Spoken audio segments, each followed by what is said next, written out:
Well, good morning, Thrivers. Welcome to another day of Thrive Bible Devotions as we continue here in our study of 1 Corinthians chapter number 6.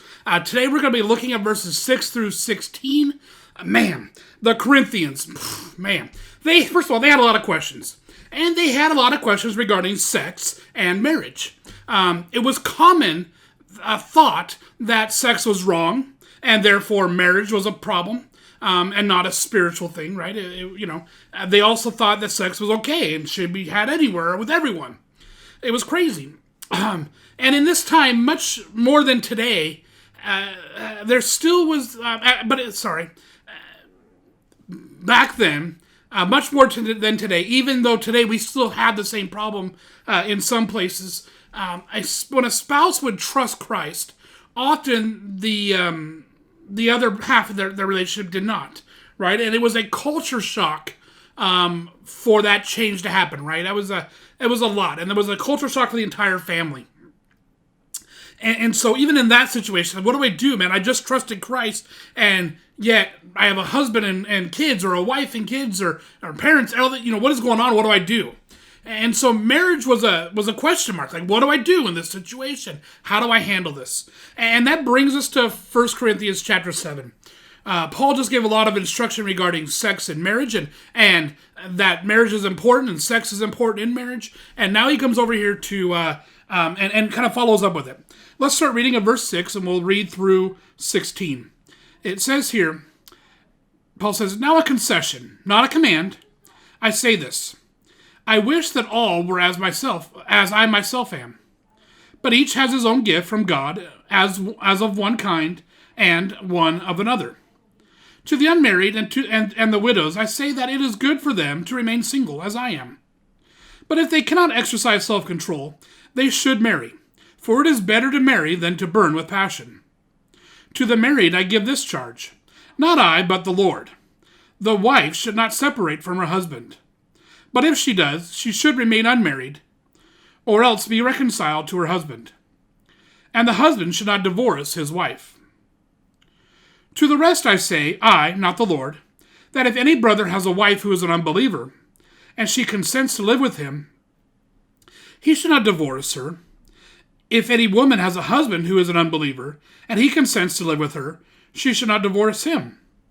For the unbelieving husband is made holy because of his wife, and the unbelieving wife is made holy because of her husband. Otherwise, your children would be unclean. But as it is, they are holy. But if the unbelieving partner separates, let it be so. In such cases, the brother or sister is not enslaved. God has called you to peace. For how do you know, wife, whether you will save your husband? Or how do you know, husband, whether you will save your wife?" Let's stop there. Man, a lot to be unloaded here in this passage. It's really interesting. And we got a couple times where Paul's saying, hey, I'm saying this. This isn't coming from direct revelation from God, but I'm saying this. And by the way, he's still inspired. This book's still inspired. Paul is saying, I didn't receive this as revelation, as he did most of the things he taught. He's saying, this is my own wisdom here. Yet I think we could probably take this as pretty reliable. I mean, I receive it as the word is still inspired. Paul is just saying this is not something he received by revelation. That's how I take it. Anyway, it goes back and forth a bit. It's an interesting passage. Let's talk about it. First of all, he shares his own thoughts, right? He begins this by saying, hey, this is not a command, all right? And he says, if you can, be like I am. In other words, be celibate. Paul was celibate. He said, be like me. But not everyone is designed, right, in a way to be to not be tempted by sex. Okay, I mean, that's just that everybody doesn't fit in that boat. Not everybody can handle being celibate and not be overwhelmed by the sexual desire. I mean, again, as we just saw in yesterday's message, sex is good. So he continues here, right? He says, okay, now, so Paul's saying that's for me. If you can, live like I am. It's great. I'm all for God. I'm not distracted by sex. I'm not distracted by my spouse, having to care for them. I am gung-ho in one direction, and that works for him. That wouldn't work for me. I'm just being real with you guys. It would not work for me. And I don't think it would work for my wife. And praise God we're married, all right? Anyway, it's an interesting passage, isn't it? he then goes on. He says, to the unmarried and the widows. So you're not married, or you were married, you're a widow. If it's at all possible, remain single. Paul says it's great, be single. But if you can't control your sexual desires, get married. Plain and simple. If you can't control it, get married. It is better to marry than to be constantly under sexual temptation. And I can imagine that would be the case, right? I'm married. I can't imagine what it would be like, especially at this point in my life. But he says it's better to be married than. So they have these questions. I mean, part of them are thinking, hey, they shouldn't marry at all, right? Sex is bad. And Paul says sex isn't bad, all right? However, it can be a distraction if you're trying to serve the Lord. But at the same time, it's not bad. It's God ordained even, right? But then he goes back to, now God's speaking again. In verse 10, right, he comes back to it, says, to the married I give this charge. And he says, not I, but the Lord. So we're back to what God's saying, right?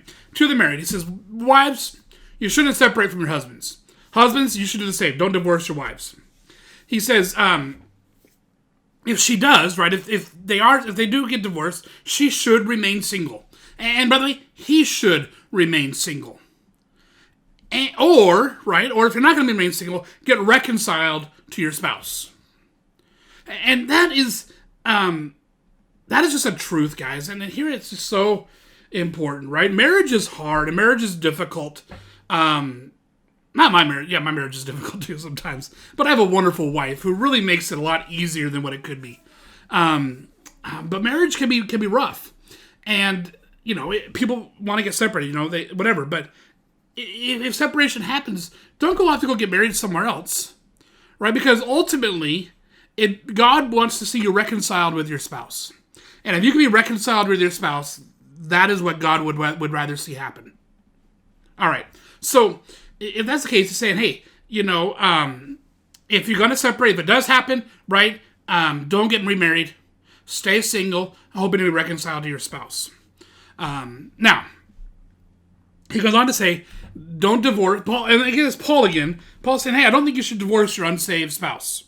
Right? He comes on here, he says, in verse 12, to the rest I say, I, not the Lord. Right? So he clarifies it again, right? Now Paul's talking again. He says, listen, all right, so here's the situation. Don't divorce your unsaved spouse. So you've trusted Christ, right? And now you're in this marriage, and this guy doesn't believe, he's an unbeliever, and there's a lot of, now you're unequally yoked, right? Because now you're yoked with Christ, but now you're yoked with an unbelieving spouse. It's all messed up. And he said, but don't divorce your unsaved spouse. All right? As long as they're willing to live with you, as long as they're willing to stay with you, don't divorce them. And by the way, he says in verse 15, but hey, if they're going to get divorced, that's okay, right? If they insist on leaving you, that's all right.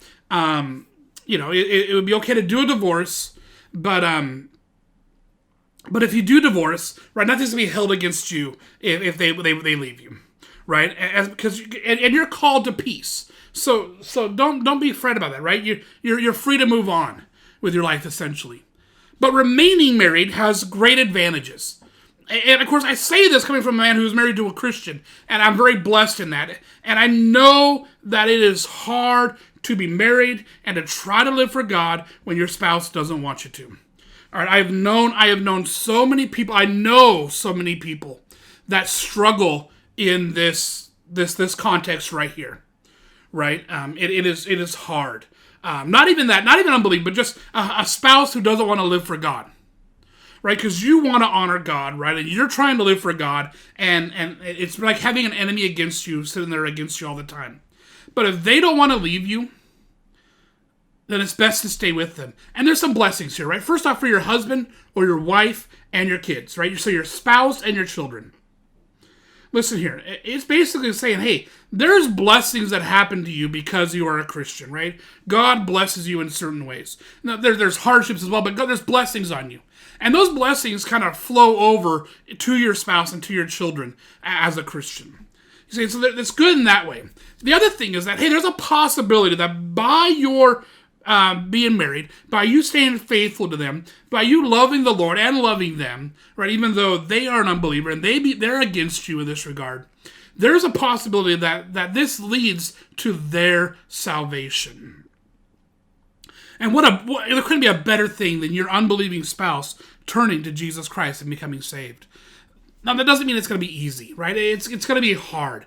It's not an easy thing to go through. And so he said, but this could lead to their salvation. Again, I said there's a lot in this passage, right? So what are some takeaways we can take home, right? Some important things. Well, one, marriage is important. This really just makes it more and more clear that marriage is important to God, right? That is a sacred union. So often today, marriages are just thrown away, right? People just don't, they just throw it away and move on. So many times I see it, and it breaks my heart. So many times in the church, I see couples going through divorce over and over and over again. And my heart breaks for that situation. Every single time. And man, I pray, and I constantly pray that reconciliation will happen. But sometimes it's just not possible. And again, my heart breaks for it. Marriage is worth fighting for, guys. It's worth fighting for. Loving your spouse unconditionally, right? It's not always easy. As evidenced by all the instructions, right, needed here. Marriage isn't always easy, but it's worth it.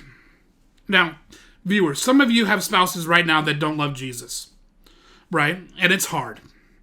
It's really difficult. But we're called, right, to love even when we are not being loved back. Right, that's what God did, right? So even if your spouse is against you and it is not showing you that love, we're called to love them. Yeah, I know. And you're thinking, no, I can't. You have to. That's what we're called to be doing. We're called to love back. And by the way, your family will be blessed by your faithfulness. They will. I know it can be hard, right? But there is hope, right? And that's what we are. We are creatures of hope, aren't we? Right? We're creatures of God's promises. We're creatures of, we're new creations, right? We don't have the wisdom of the world. We have the promises of God. So stay faithful to the Lord. Stay faithful to your spouse. Stay faithful to your children, right? Pray for them, love them, and continue. All right, guys, I hope this is encouraging for some of you. I hope for the rest of you it's a challenge to, stay married and fight for your marriage. I hope for some of you it's, you're saying, hey, I'm gonna stick through this. I'm gonna be faithful. I hope some of you may be, you know what? I'm not gonna just try to find a spouse to have a spouse's sake. I'm not burning with lust and passion. I don't have to have sex. If that's you, good for you. Stay with it. Trust God, right? Live for Him. Not everyone is called to marriage. And that first verse, I really believe in this passage is really the theme for this section.